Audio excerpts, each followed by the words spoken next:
이제 그대는 죽어야 하. 작전 이상. 여러분에게 다음 세 가지 조건을 충족하는 영화는 무엇인가요? 1. 극장에서 봤고 2. 매우 재미있었고 3. 그러면서도 제작 연도가 제일 오래된 한국 영화. 저에게 그 세 가지 조건을 충족시키는 영화는 오늘 소개하는 1980년도 작품인 피막입니다. 이 영화는 매우 독특하고 신선하며 시대를 앞선 감각이 있습니다. 그런 점을 방증하듯 한국 영화 사상 최초로 1981년 베니스 국제영화제에서 감독 부분 특별상을 수상했고 1982년 런던 영화제에도 초청됐었던 영화 한류의 시작점이 된 영화이기도 합니다. 그리고 어찌 보면 몇 년 전에 곡성 같은 영화도 이 영화의 영향 안에 있다고 생각됩니다. 무엇보다 지금 당장 데뷔를 해도 괜찮을 시대를 초월한 미모의 유지인 씨가 주인공 옥화로 출연합니다. 이 리뷰에는 결말이 포함되어 있습니다. 시청에 유의해 주시기 바랍니다. 리뷰 시작합니다. 때는 개화기, 황해도의 명문 집안 강진사댁. 한창 굿판이 벌어지고 있습니다. 무슨 일일까요? 이 집안의 장손인 성민은 병명을 알 수 없는 병으로 죽어가고 있습니다. 의사도 포기한 상황이지요. 작품 내에서 성민은 동경 유학까지 다녀왔다는 사실을 몇 번이나 강조합니다. 이 영화의 시대 배경은 개화기라고 했습니다. 따라서 이때 동경 유학을 다녀왔다는 것은 가장 인텔리한 사람이라는 것을 방증하는 것이지요. 즉, 병들어 인사불성인 인물 성민은 이 영화에서 가장 이성적이고 과학적인 인물을 상징합니다. 반대로 그만큼 나머지 모든 인물들은 비이성적이고 주술적인 세계에 있음을 드러내고 있습니다. 따라서 피막이 다루는 이 세상은 아직 개화되지 못한 어둠의 세상입니다. 결국 안방마님은 전국 팔도의 용한 무당들을 모두 불러 모읍니다. 그야말로 무당 어벤져스. 갑자기 찬밥 신세가 된 기존 이 지역의 무당이었던 짝귀 할미는 당연히 이들이 못마땅합니다. 그런 무당들 사이로 보이는 군계 일학의 미모, 무당, 옥화, 유지인 씨입니다. 어쩌면 미모의 힘으로 악귀를 물리칠 수도 있을 것 같습니다. 무당들은 성민에게 씌었다는 악귀를 쫓아내기 위해 열심히 구술합니다.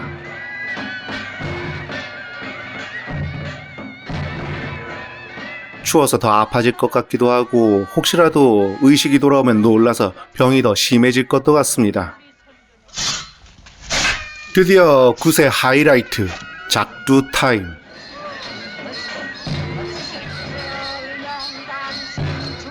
그때 박수무당에게 떨어지는 구렁이 한 마리. 모두들 혼비백산에서 난리인 상황에서 옥화는 침착하게 구렁이를 손에 집어듭니다. 그리고 온 동네 사람들에게 증거를 보이듯이 시전하는 옥화.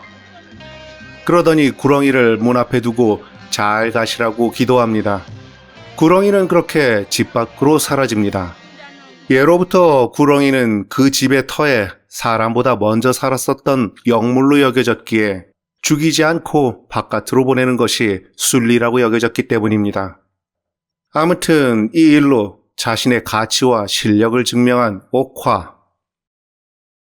이제 옥화가 제일 용한 무당이구나 라고 생각하게 된 강진사댁 어르신들. 옥화는 그들에게 다른 무당들을 모두 보내고 자신만 믿지 않는다면 자신은 즉시 떠나겠다며 거절할 수 없는 빅딜을 합니다. 이 댁의 누구의 원혼인지는 모르지만 무서운 악기가 씌웠습니다. 그 귀신이 누구의 원혼이란 말이오? 그건 아직 모릅니다. 굿을 해보기 전엔. 난 그대만 믿어. 부탁해요. 하오면 다른 무당들을 모두 돌려보내십시다. 그럽시다. 결국 전국 각지에서 왔던 무당들은 모두 철수합니다. 재수없어 정말. 이제 옥화는 성민에게 들어온 악귀의 정체를 알아내기 위해 치성으로 기도를 드리기 시작합니다. 몸이 되게 정지하고 낮이면 물이 맑고 그렇게 밤이 새도록 기도하던 옥화. 마침내 영의 기운을 따라 성민의 방에 들어선 옥화는 성민에게 복숭아 나뭇가지를 내려치면서 악귀를 물리칩니다. 이 한국형 엑소시즘 장면은 우리에겐 익숙할지 몰라도 당시 서구 관객들에겐 매우 신기한 장면이었습니다.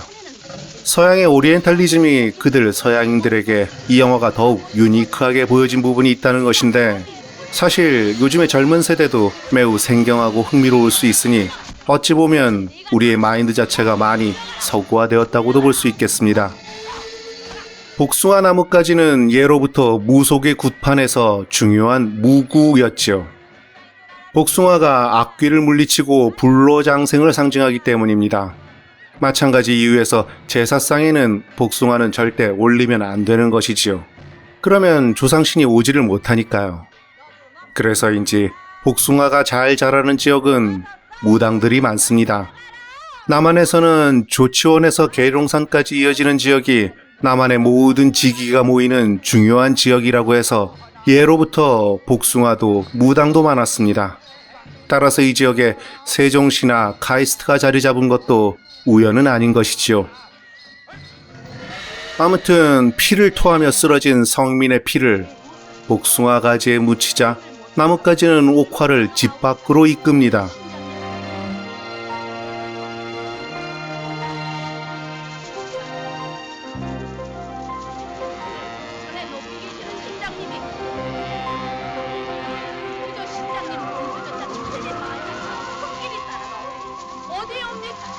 마침내 다다른 곳 옥화는 땅을 파기 시작합니다.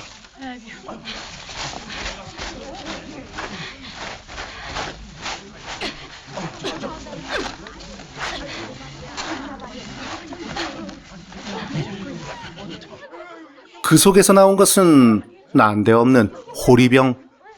또 온 동네 사람들에게 증거를 보이듯이 시전하는 옥화.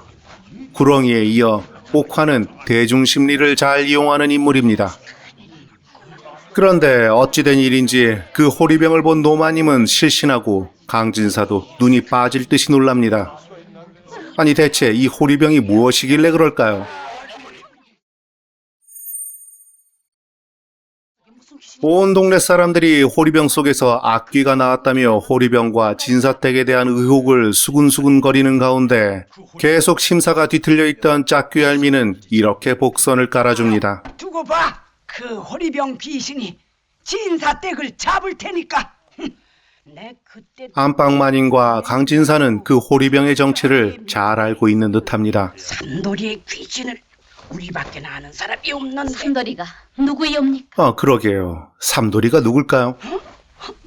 그 호리병 속에서 나온 귀신이 누구의 귀신이며 그것을 알아야 합니다. 하지만 가문의 일이라서 가문의 큰 어르신들과 상의한 후에 말을 해주겠다는 강진사. 이건 가문에 관한 일이니 오늘 저녁 상축을 숙부님과 연락을 한 후에 말씀드리죠. 한편 음심을 품고 옥화에게 접근하는 강진사 댁의 청지기 김서방.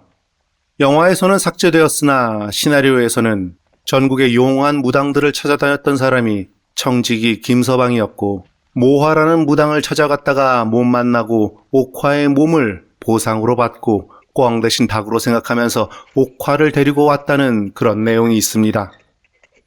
그러니까 지금 청지기 김서방은 옥화에게 두 번째 보상을 바라는 것이지요.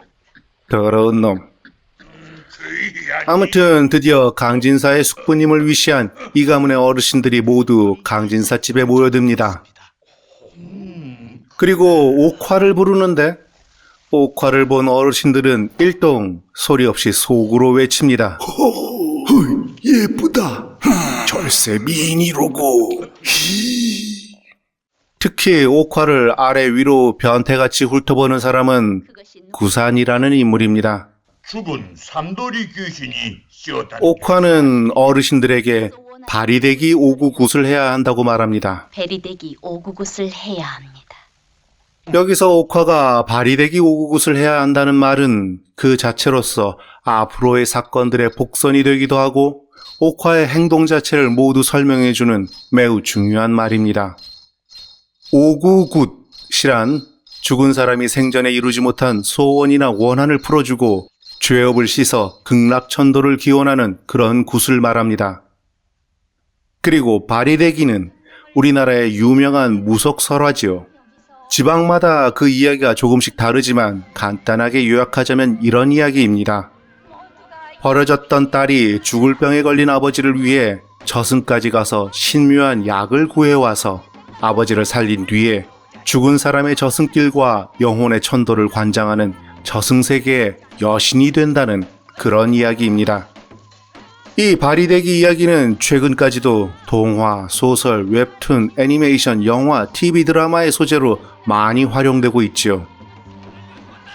결국 이 작품 피막은 발이대기 이야기의 변형인 것입니다. 그리고 문제의 그 호리병을 청지기 김서방이 들고 오는데 그는 갑자기 피를 토하며 즉사하고 맙니다.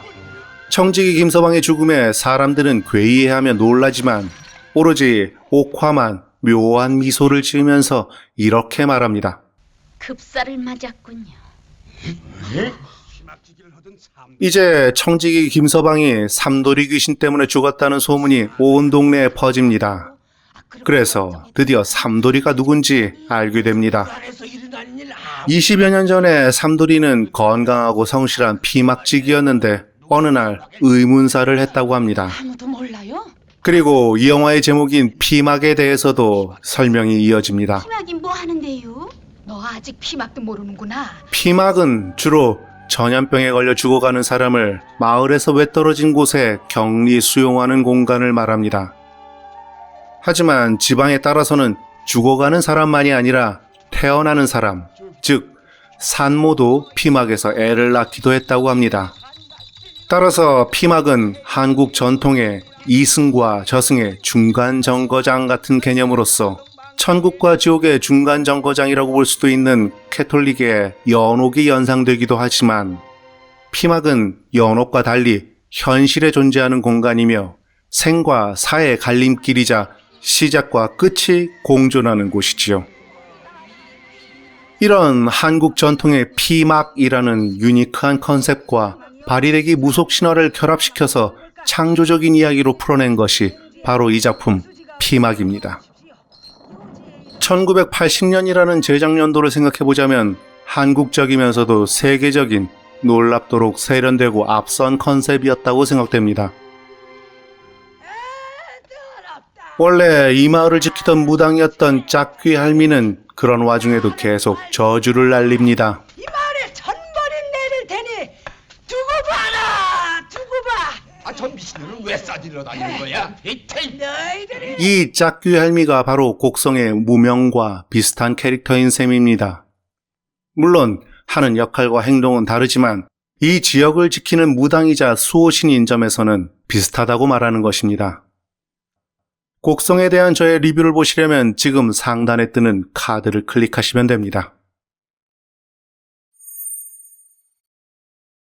우리 집안은 예부터 지체놓고 뼈대 있는 가문이었지. 마침내 강진사는 옥화에게 삼돌이에 얽힌 20년 전의 이야기를 들려줍니다. 20년 전 강진사의 집안은 예로부터 남자들이 단명했기에 과수댁이 집안에 가득했다고 합니다. 그러나 젊은 나이에 청상 과부가 되었던 과수댁들은 죽기까지 정절을 지키고 그렇게 살아야 했습니다. 그래서 외로운 밤이면 그녀들은 자신을 채찍질하고 아야! 아야! 심지어 인두로 지지고 어우야 어우 바늘로 허벅지를 찌르다 못해 아따 급기야 은장도로 어이구 세상에나 마침내 큰 며느리가 아프다는 말에 직접 찾아온 안방마님. 어디가 아픈 게냐?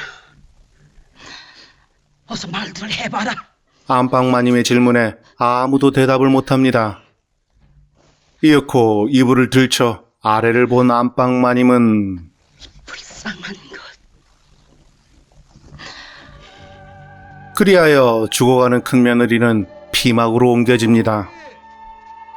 그런데 이 피막지기 삼돌이는 한국의 그레고리 팩으로 불리던 남궁원 씨입니다. 남궁원 씨는 이 역할로 대종상 나무주연상을 탔지만 제 개인적인 생각에는 안성기 씨가 더 잘 어울렸을 듯 합니다. 아무튼 밤이 되고 이 누추한 피막에 누군가 찾아오는데, 아니, 강진사댁 안방마님.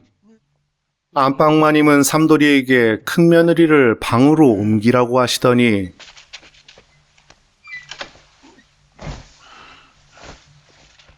방으로 들어가거라. 그리고 너도 옷을 벗어라. 삼돌이에게 강제로 합궁을 명령합니다. 합궁, 얼마나 어렵. 그러니까 부부관계를 하라는 거죠. 아니면 모른다. 처음엔 설명하고 부탁하더니 결국 협박으로 끝내는군요. 죽기 전에 한이나 풀어주자는 거야.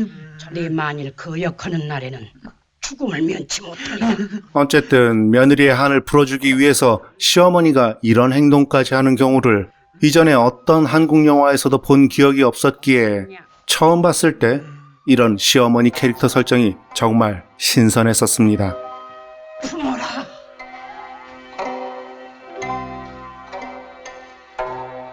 다음 날부터 삼돌이는 약초를 캐어 큰 며느리의 상처에 바르고 지극정성으로 보살핍니다. 그랬더니 이틀을 넘기기 힘들다던 큰 며느리는 기적적으로 다시 살아납니다. 살아나셨구만요. 누구시오? 다시 집으로 가게 된 큰 며느리를 바라보는 삼돌. 며느리도 잠시 눈을 떠 삼돌을 바라봅니다. 시나리오에는 이렇게 써져 있군요. 문득 삼돌을 바라보는 이씨. 왠지 찌르르 가슴이 저려온다.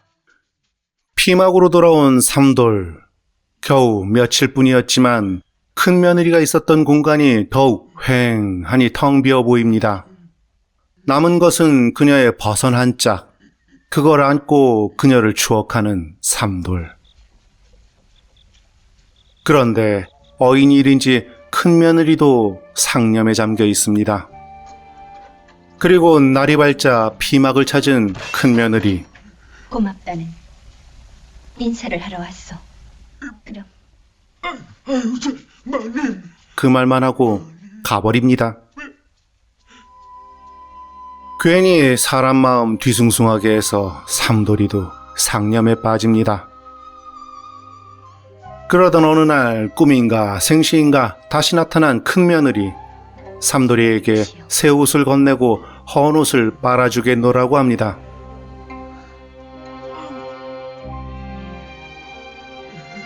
그리고 또 나타난 큰 며느리. 이번엔 약과와 과일을 챙겨왔다고 합니다.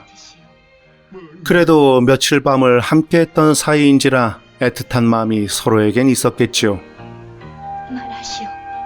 큰 며느리에게 옷도 받고 먹을 것도 받았으니 자신도 뭔가 주고 싶은 마음이 가득해진 삼돌. 하지만 준비된 것은 건강한 몸뚱아리뿐인 삼돌. 삼돌이의 마음의 소리는 아마 이랬겠죠. 아쉬운 대로 이거라도. 가까이 오지 말라며 뒤로 물러서는 큰 며느리는 어인일인지 점점 피막 안으로 그리고 방 안으로 도망갑니다. 하여간에 그리하여 삼돌이와 큰 며느리는 그런데 이를 어쩌죠? 무시하고. 그만 큰 며느리는 삼돌이의 아이를 갖게 되고 강진사와 숙부는 이것을 알게 됩니다. 피막에 들이닥치는 숙부 일행. 저 맨 앞에 있는 사람이 옥화를 데려오고 급살로 죽었던 청지기 김서방입니다. 그리고 삼돌에게 칼을 휘두르는 이 사람이 옥화를 아래 위로 훑어보던 구산 숙부의 아들입니다. 진사을은. 삼돌은 죽기 싫다고 자신은 죄가 없다고 살려달라고 외치지만 결국 한편 삼돌의 해진 옷을 꿰매고 있던 큰 며느리도 결국, 그리고 숙부 일행은 강가의 절벽에 큰 며느리의 신발을 놓고 시신을 강으로 던져서 자살로 위장합니다. 구슬픈 상두꾼 소리와 함께 큰 며느리의 상여가 지나가고 동네 사람들은 큰 며느리의 죽음을 이렇게 정리합니다. 돌아가신 서방님을 그렇게 못 잊어 하시다가 결국 강물에 몸을 던지셨대. 아이고.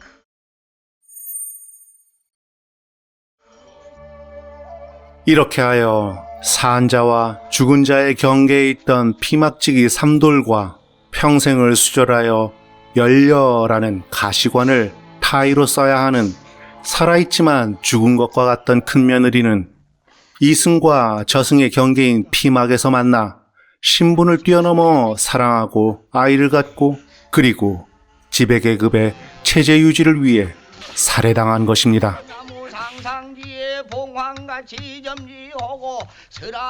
여기는 삼돌의 시신이 있는 피막. 판수 2명이 신장대를 들고 경을 읽고 있습니다. 판수란 점을 치거나 귀신을 물리치고 죽은 자의 혼을 달래는 일을 하는 시각장애인을 말하며, 신장대란 신과 접신할 때 쓰는 무구입니다. 그런데 신장대가 떨기 시작하더니 삼돌의 얼굴에 덮은 흰 종이가 공중으로 날아올라 춤을 춥니다. 입관 전까지 망자의 얼굴에 흰 종이나 얇은 흰색 보자기를 덮는 것은 한국에도 있고 일본에도 있는 전통입니다. 이것은 망자의 존엄을 위해서 얼굴을 가리는 용도도 있지만 때로는 다시 살아나는 경우도 있기에 숨을 다시 쉬는지 확인하기 위한 그런 목적도 있었다고 합니다. 지금 이 장면에서는 삼돌의 혼을 잡기 위한 매개로 쓰입니다. 원래 죽으면 혼은 위로 오르고 백은 땅으로 내려가는데 이 경우에는 삼돌의 혼이 원기가 되어 돌아다니지 않도록 하기 위해서 판수들의 초혼을 통해 삼돌이의 혼을 가둬두려고 하는 것입니다. 이렇게 호리병 속에 가둬진 삼돌의 혼, 그렇게 호리병은 땅 속에 묻혔던 것입니다.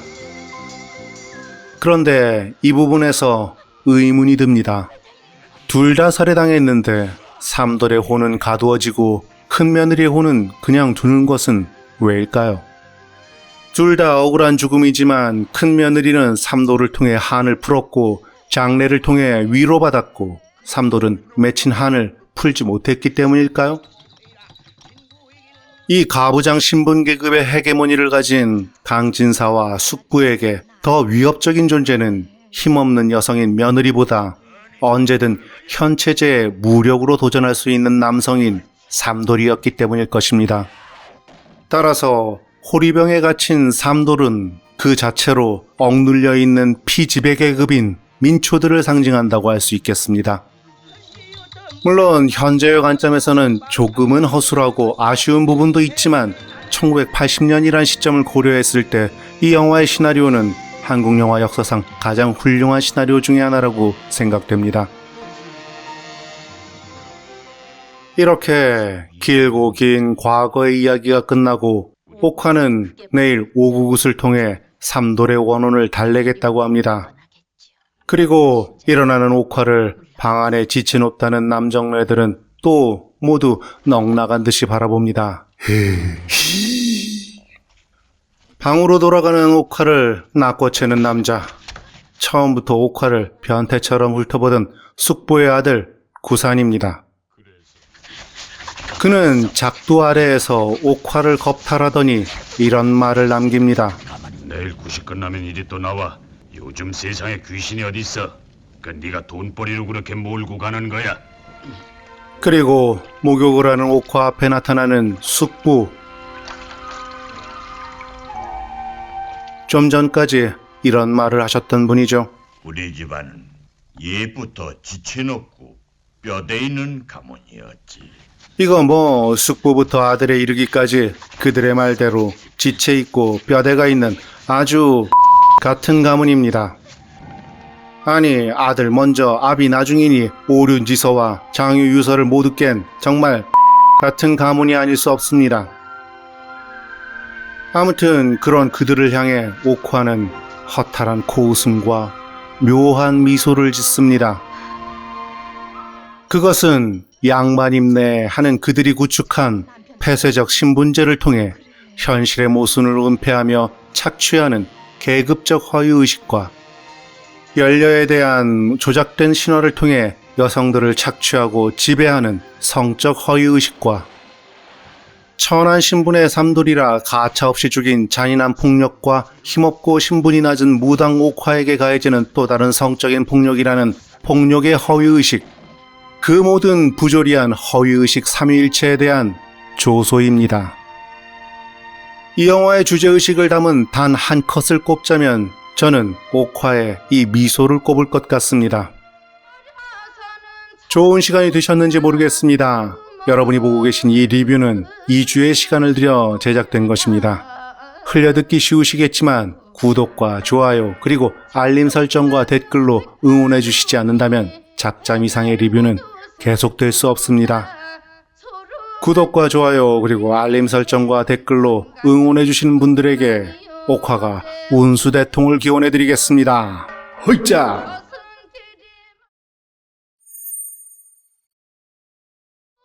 다음날 옥화는 짝귀 할미를 찾아갑니다. 그들의 대화를 통해 새로운 사실을 알게 됩니다. 죽은 청지기 김서방이 조선 8도 최고의 무당이라는 모화를 찾아갔을 때 모화 대신 옥화를 데려온 것이라고 말씀드렸었는데 그 모화가 바로 옥화의 엄마라는 사실을, 그리고 옥화는 엄마의 굿을 자주 봤었기에 무당의 일을 잘 알 뿐 실제로는 아직 무당이 아니라는 사실도, 옥화의 꿈에 계속 나오는 선왕성모님의 인도를 따라 땅을 파니 거기서 청동 거울과 옷가락지 그리고 선왕성모의 그림이 나옵니다. 그리하여 마침내 짝귀 할미는 옥화에게 정식으로 내림굿을 해줍니다. 그러고 보면 이 지역의 기존 무당이었던 짝귀 할미는 상당히 영험한 무당이었네요. 이제 옥화는 오구굿을 준비하며 강진서택 온 집안을 돌아다니며 주문을 외우면서 정화수를 뿌립니다. 서양으로 치자면 신부님이 성수를 뿌리는 것이지요. 그리고 삼지창을 던지는데 창의 끝이 집안을 향합니다. 신칼의 끝이 집안을 향하면 아직 악귀가 집안에 있다는 뜻입니다. 그리고 마침내 벌어지는 옥화의 오구굿. 그런 옥화를 보며 비웃던 구사는 술에 취해 비틀댑니다.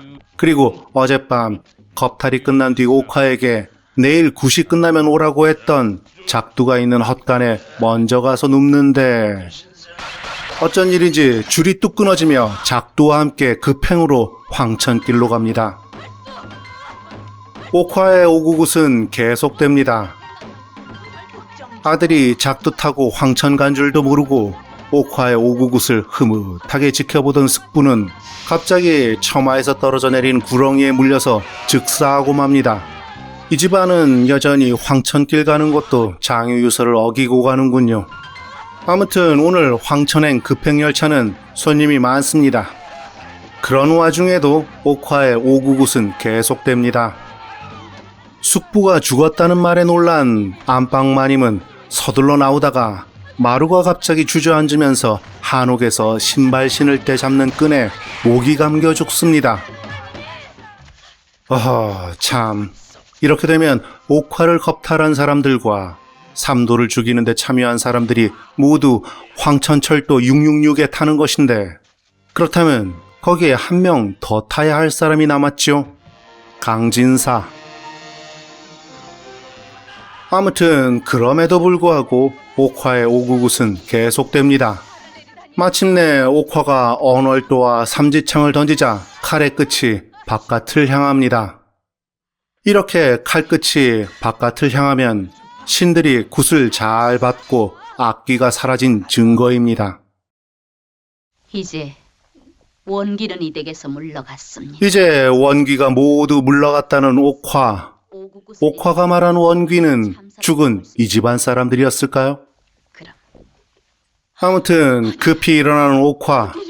삼돌이의 홀령이 강진사 댁을 떠났으나 저승으로 가질 못하고 피막에 머무르면서 강진사의 목숨을 노릴 수도 있는데 강진사가 직접 가서 잘못을 빌고 축수를 하면은 홀령이 저승으로 가서 모든 일이 종결되겠지만 양반이 차마 그럴 수는 없을 것 같아서 자신이 그 홀령을 달래러 간다고 말합니다.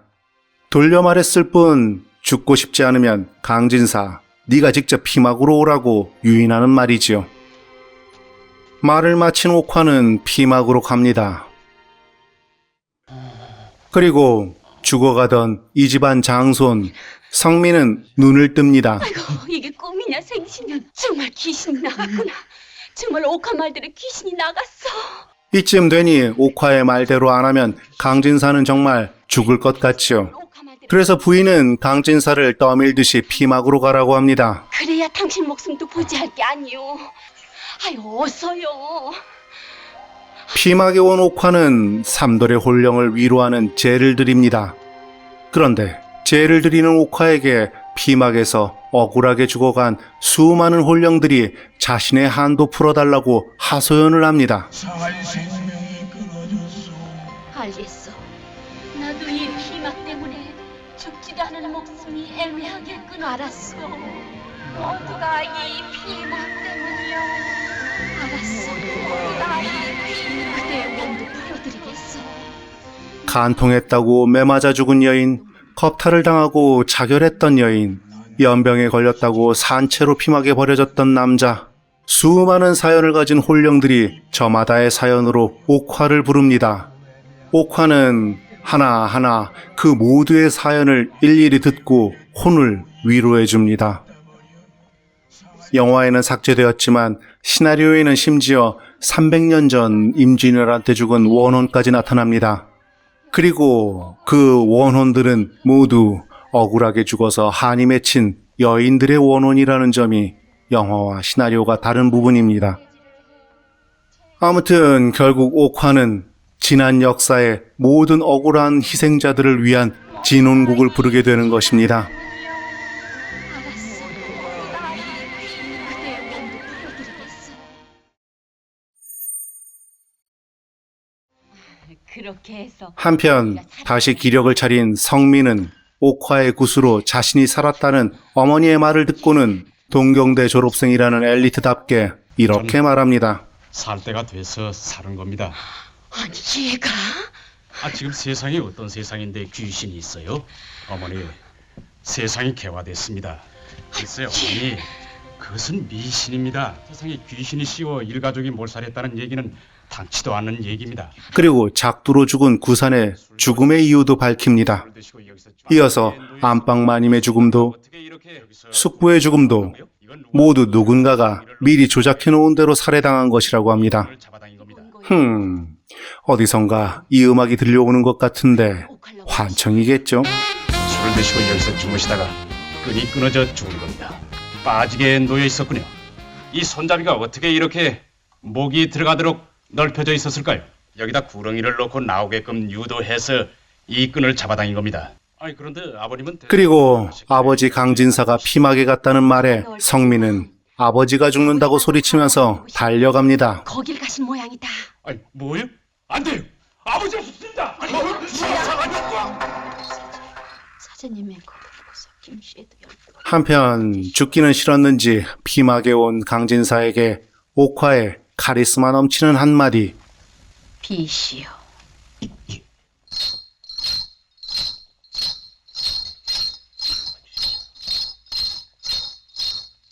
그런 강진사에게 이어지는 옥화의 또 한마디.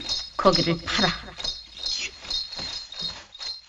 강진사가 판 곳에서 나오는 것은 삼돌의 시체.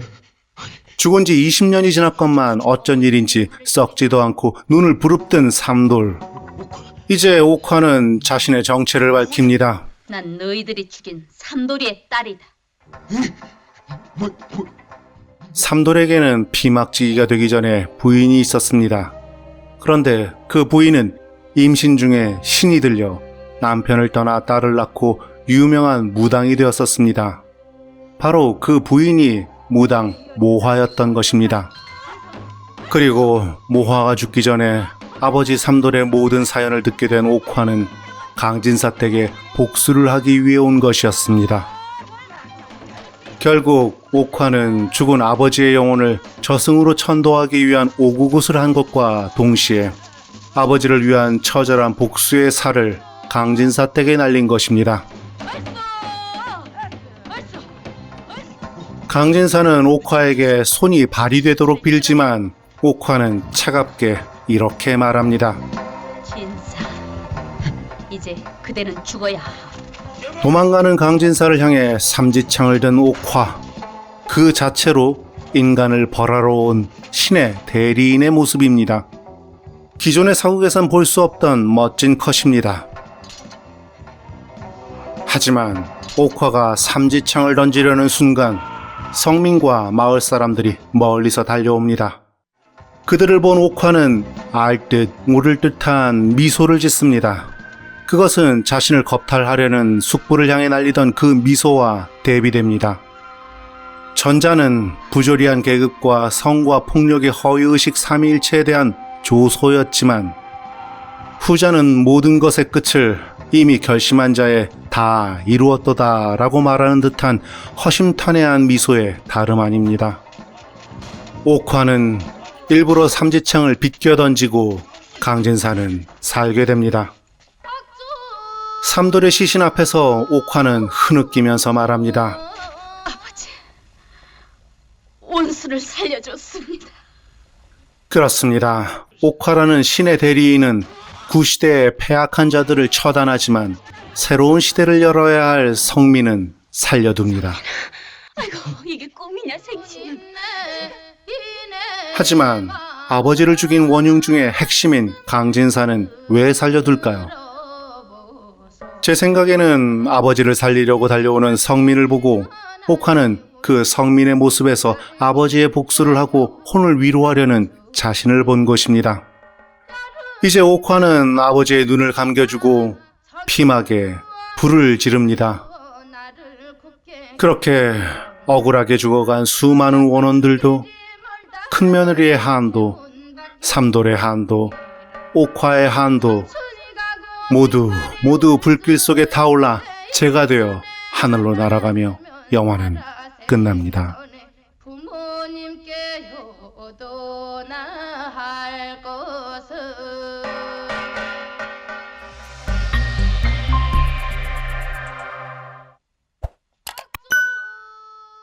이 영화는 그 자체가 바리대기 599입니다.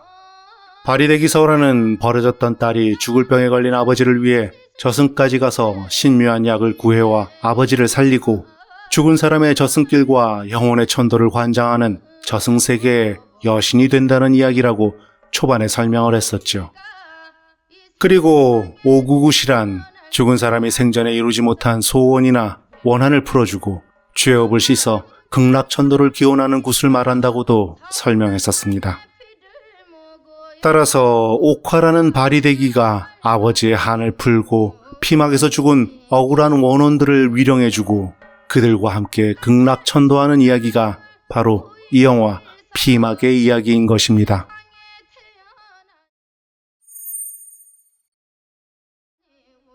이 영화에서 특이한 점 중에 하나는 촬영입니다. 예를 들어 동네 사람들이 떠들어대는 장면을 보자면 통상 이런 컷들은 평면적으로 잡기 쉬운데 이 영화에서는 비네팅이 생기는 것을 감수하면서도 굳이 광광렌즈를 써서 공간의 깊이감을 만들고 있습니다. 그리고 전경, 중경, 원경의 인물 배치와 그 활용이 재미있습니다. 원경은 공간감을 위한 배치이고 전경의 인물이 사건의 개요를 말하면 중경의 인물이 자신의 견해를 강하게 피력하면서 다음 장면으로 연결시키는 그런 구조입니다. 이렇게 해서 관객들의 주의를 계속 프레임 안으로 집중시키고 있는 것입니다. 독특한 촬영이고 독특한 연출입니다. 또한 편집 타이밍이 특이한데 당시 한국 영화보다 한 템포 빠르게 편집하고 과감한 생략과 교차 편집을 통한 속도감에 집중합니다. 이로 인해서 이 영화는 일반적인 토속 사극을 보는 느낌이 아니라 스릴러 액션 영화를 보는 듯한 박력이 넘칩니다. 이두원 감독님의 영화에 두루 나타나는 제일 큰 특징은 박력과 기세라고 저는 생각합니다. 그리고 또 중요하게 생각해 볼 부분은 영화와 시나리오가 다른 부분입니다. 그 중에 제일 큰 부분은 시나리오에는 어릴 적에 옥화가 등장해서 아버지인 삼돌과 함께 애틋한 시간을 보내는 옛날 장면이 중반에 나옵니다. 그리고 아버지 삼돌이 처참하게 죽어가는 것을 옥화가 몰래 숨어서 목격하며 충격을 받고 그 트라우마가 복수로 이어진다는 그런 장면도 있습니다. 이것은 마치 타란티노 감독의 킬빌에서 오렌이 어릴 때 부모의 죽음을 숨어서 목도하고 나중에 커서 그 한을 푸는 복수를 실행하는 것처럼 옥화의 한을 관객이 좀 더 공감하게 할 수 있는 장면이었습니다. 왜 굳이 킬빌을 예로 드냐면 시나리오에서 삼돌이 죽는 장면은 이렇게 묘사되어 있기 때문입니다. 시나리오에 있는 지문을 그대로 읽어드리면서 배경으로는 오렌의 회상컷을 집어넣도록 해보겠습니다. 김서방이 낫으로 삼돌의 목줄기를 찍는다. 분수처럼 뿜어나는 피. 하인 하나가 쇠스랑으로 삼돌의 옆구리를 찍는다. 옆구리에 박힌 쇠스랑을 뽑아드는 삼돌. 눈, 귀, 입에서 핏덩이를 뿜어내는 삼돌. 그러면서도 피를 뿜는 눈길로 강진사 일행을 저주한다. 마침내 최후의 일격에 삼돌은 분수처럼 피를 뿜으며 핏덩이에 목이 메인 채 절규한다. 이런 끔찍한 모습을 피막의 토담 사이로 눈 하나 깜빡이지 않고 보고 있는 어린 옥화의 눈동자. 이렇게 킬빌의 회상 장면과 매우 유사한 장면이죠. 하지만 영화에서는 어린 옥화에 대한 부분들을 삭제했습니다. 아마도 영화의 중반에 옥화와 삼돌의 관계를 짐작할 수 있는 부분을 최대한 없애고 마지막에 가서야 모든 사건의 전말이 밝혀지는 것이 끝까지 긴장감과 의문을 이어갈 수 있다는 판단을 이두원 감독님은 하셨던 것 같습니다. 하지만 이로 인해서 잃은 것이 있으니 그것은 아버지 삼돌과 옥화의 감정선이 희미해지고 옥화의 복수에 좀 더 강력한 심정적 공감을 만들지 못한 채 그 모든 것이 옥화의 말로 설명되어진다는 점입니다. 그리고 영화와 시나리오가 다른 또 다른 부분은 영화에서는 비극의 원흉인 강진사를 살려주지만 시나리오에서는 강진사도 죽여서 한풀이 굿을 완벽하게 끝내버립니다. 완전한 복수를 통해 한 맺힌 과거와 완전히 단절하고 오로지 살게 되는 것은 성민이라는 미래를 상징하는 인물뿐인 시나리오와 인간으로서 어쩔 수 없이 연민을 가지고 과거 청산을 완벽하게 못하는 영화가 크게 대비되는 부분입니다. 이 부분에서 이두용 감독님은 의식했든 그렇지 않았든 과거에 대한 연민을 삽입한 것입니다. 이것에 대한 평가는 관객들이 저마다 할 일이겠죠. 개인적으로는 이것이 정치라면 시나리오에 동의하고 예술작품이라면 영화에 동의합니다. 또한 영화에서는 표현하지 못했지만 마지막 장면에서 시나리오에서는 불길 사이로 옥화가 위로해줬던 원혼들이 밝게 웃으며 옥화와 춤을 추면서 하늘로 날아오른다고 쓰여 있습니다. 이 장면은 아무래도 1980년의 제작 환경을 생각하면 도저히 표현하기 힘든 장면이었다고 생각됩니다. 게다가 이 영화는 여러 가지 사정으로 안동 하회마을에서 단 한 달 내에 모두 촬영했던 영화입니다. 여러 가지로 제작 환경이 현재와 같은 기준으로 판단할 수는 없다고 생각합니다. 자, 이제 정리하겠습니다. 이 영화는 매우 독특하고 신선하며 시대를 앞선 감각이 있습니다. 그런 점을 방증하듯 한국 영화 사상 최초로 1981년 베니스 국제영화제에서 감독 부문 특별상을 수상했고 1982년 런던 영화제에도 초청되었었던 영화 한류의 시작점이 된 영화이기도 하다고 초반에 말씀드렸죠. 결국 이두용 감독님은 1989년 미국으로 가서 침묵의 암살자란 헐리우드 액션 영화도 연출합니다. 작품은 그다지 성공적이지 못했지만 영웅본색, 첩혈쌍홍 등을 만들었던 오우삼 감독이 헐리우드로 가서 처음에 하드타겟 실한 영화를 만든 것이 연상되는 부분입니다. 하지만 만약 이두원 감독님이 지금이 젊은 전성기셨다면 세계적인 액션 감독이 되셨을 것이라고 생각합니다. 오늘은 저의 어린 시절에 가장 인상적으로 봤었던 한국 영화 피막을 소개했습니다. 참고로 이 작품은 한국영상자료원 유튜브 채널로 가시면 보실 수 있습니다. 유튜브 검색란에 한국 고전영화라고 치시면 됩니다. 링크는 설명란에 적어두겠습니다. 피막 이외에도 수많은 한국 고전영화들이 있습니다. 비록 오래된 영화라서 화질과 음질이 좋지 않고 옛날 영화 특유의 어색한 후시 녹음의 어조들이 젊은 세대들에겐 낯설게 느껴지고 때론 웃음이 유발되실 수도 있지만 한편 보다 보면 어느새 고전만의 맛에 빠져드실 것입니다.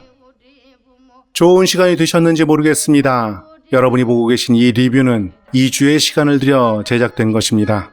흘려듣기 쉬우시겠지만 구독과 좋아요 그리고 알림 설정과 댓글로 응원해 주시지 않는다면 잡잠 이상의 리뷰는 계속될 수 없습니다.